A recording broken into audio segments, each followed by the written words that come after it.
All right, let's check out the building blocks of code, data types. In Python, you can work with different kinds of data and perform different operations on that data depending on its type. You'll work with three core data types for now: integers, floats, and strings. An integer represents a whole counting number, including negatives, like -1, 0, -177, and so on. A float or floating point number represents a real number including a decimal point and can be negative as well. 0.0, 1.7, and -200.03 are all floats. A string represents text. In Python, text must be contained inside quotation marks. That's how Python knows it's text and not a command. Examples include oranges and apples, or this funny face made out of special characters. The type of data is more important than it might look at first glance. That's because the type determines what kind of operations you can perform on the data. Here's an example. Can you tell the types of these two values?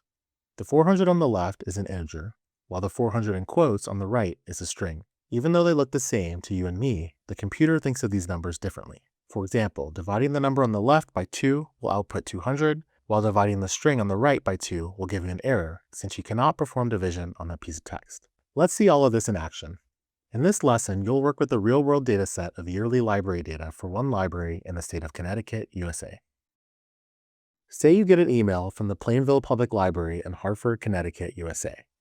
They've sent you some data here where each row represents a year of operation for the library, and each column is some feature of that year. The library has two questions for you.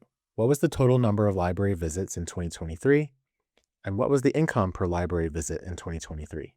You'll discover that in Python, these operations are very similar to what you've already become confident with in spreadsheets. Comments are another useful tool for marking up your code.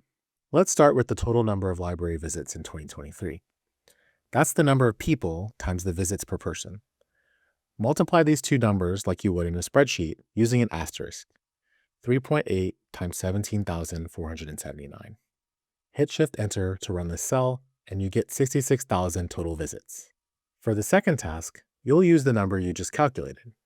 Divide total income by this result. Hit Shift-Enter, and here's the income per library visit. $12.51. Cool. Can you spot the data types that you used in each of these expressions? Well, going back up to the first code cell, 3.8 is a float. It is a number that has a decimal. And 17,479 is an integer. It's a number with no decimal.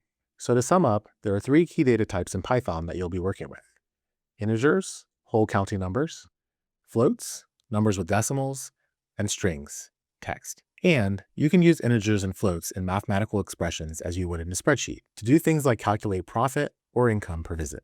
For this task, it might seem like a spreadsheet would have been easier to use. Simpler tasks sometimes require simpler tools. As you get into more complicated tasks, Python's advantages will become much more obvious. Great work! You've seen the core data types you'll be working with every time you code something up in Python. Follow me to the next video to learn more about printing and comments. I'll see you there.